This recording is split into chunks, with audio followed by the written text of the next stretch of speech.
Everyone, welcome back to my channel. ఈరోజు వీడియోలో ఆలు దమ్ బిర్యానీని ఎలా చేసుకోవాలో చూపించబోతున్నాను. ప్రాసెస్ తెలిస్తే చాలండి, ఎవరైనా ఈజీగా చేసుకోవచ్చు.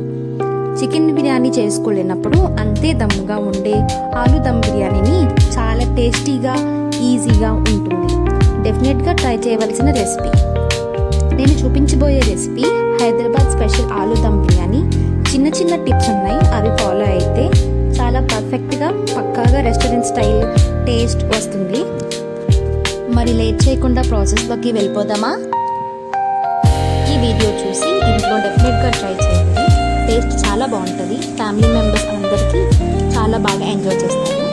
ఈ రెసిపీని చేసుకోవడానికి ముందుగా ఒక ½ కేజీ బంగాళదుంపల్ని తీసుకోండి. బంగాళదుంపల్ని బాగా 15 మినిట్స్ వరకు ఉడకనివ్వాలి. నెక్స్ట్ ½ కేజీ దాకా బాస్మతి రైస్ తీసుకొని బాగా కడిగి ఒక 30 మినిట్స్ వరకు నానబెట్టుకోవాలి. ఇలాగ ఉడికించిన బంగాళదుంపని పైన ఉండే పొట్టు తీసి ఇలా చూపిస్తున్న విధంగా కట్ చేసి పెద్ద పీసెస్గా కట్ చేసుకొని రోస్ట్ చేసుకోవాలి. రోస్ట్ చేసుకోవడానికి ఒక ప్యాన్ పెట్టుకొని 2 టేబుల్ స్పూన్స్ దాకా ఆయిల్ వేసి, ఆయిల్ హీట్ అయ్యాక కట్ చేసి పెట్టుకున్న బంగాళదుంపల్ని ఆయిల్లో వేసి వేయించుకోవాలి. మీడియం టు హై ఫ్లేమ్లో పెట్టి మాత్రమే రోస్ట్ చేయాలి. పైన ఒక థిక్ లేయర్ లాగా రావాలి, క్రిస్పీ లేయర్ రావాలి. ఇందులో ½ టీ స్పూన్ పసుపు, ఉప్పు, ½ టీ స్పూన్ దాకా కారం వేసుకోవాలి. ఇప్పుడు అల్లం, వెల్లుల్లి, 3 to 4 పచ్చిమిరపకాయలు కోర్స్గా గ్రైండ్ చేసి పక్కన పెట్టుకోవాలి. నెక్స్ట్ ఇప్పుడు రైస్ ప్రిపేర్ చేసుకోవడానికి పెద్ద కడాయిలో వాటర్ పోసుకొని వాటర్ బాయిల్ అయ్యాక బిర్యానీ దినుసులు, 2 నుంచి 3 లెమన్ స్లైసెస్, పచ్చిమిర్చి, కరివేపాకు, పుదీనా, కొత్తిమీర వేసి బాగా బాయిల్ అయ్యాక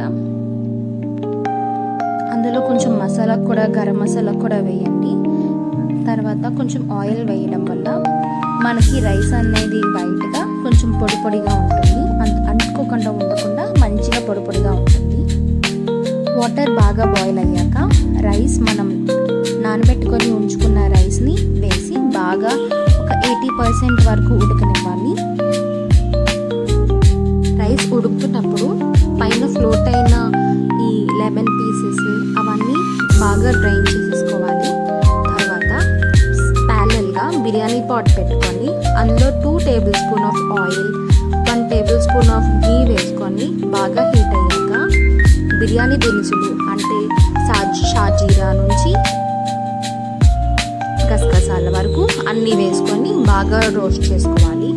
మనం ఇందాకలా పచ్చిమిరపకాయల పేస్ట్ మిక్సీ చేసి ఉంచుకున్నాం కదా, ఆ పేస్ట్ని కూడా వేసి ఒక 1 మినిట్ వరకు బాగా టోస్ట్ చేయాలి.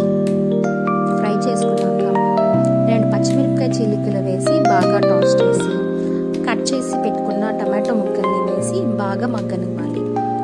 ఇలా ఆయిల్ రిలీజ్ అవుతున్న టైంలో మనం ఫ్రైడ్ ఆనియన్స్ని వేసి బాగా కలిపి గ్రేవీ కన్సిస్టెన్సీ వచ్చేంత వరకు బాగా కలుపుకోవాలి.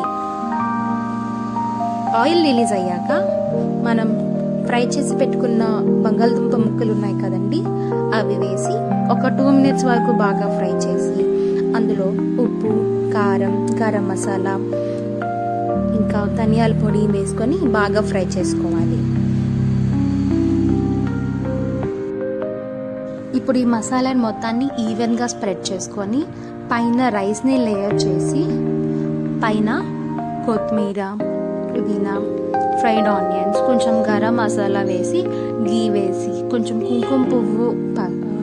కుంకుమ పువ్వు వాటర్లో కలిపి అలా పైన వేసుకొని ఇంకా లిడ్ క్లోజ్ చేసేస్తే ఒక 20 మినిట్స్ వరకు మీడియం ఫ్లేమ్లో పెట్టి దమ్ చేసి తర్వాత ఒక 10 మినిట్స్ వరకు స్టవ్ ఆఫ్ చేసేసి ఉంచేయాలి. అలా ఉంచడం వల్ల మంచి ఆరోమేటిక్ ఫ్లేవర్ అంతా ఉంటుంది. ఇంకా అంతేనండి, యమ్మీ ఆలు దమ్ బిర్యానీ రెస్టారెంట్ స్టైల్ అయితే రెడీ అయిపోయింది. టేస్ట్ చేయండి, ఎలా ఉందో ఒకసారి నాకు చెప్పండి కామెంట్స్లో.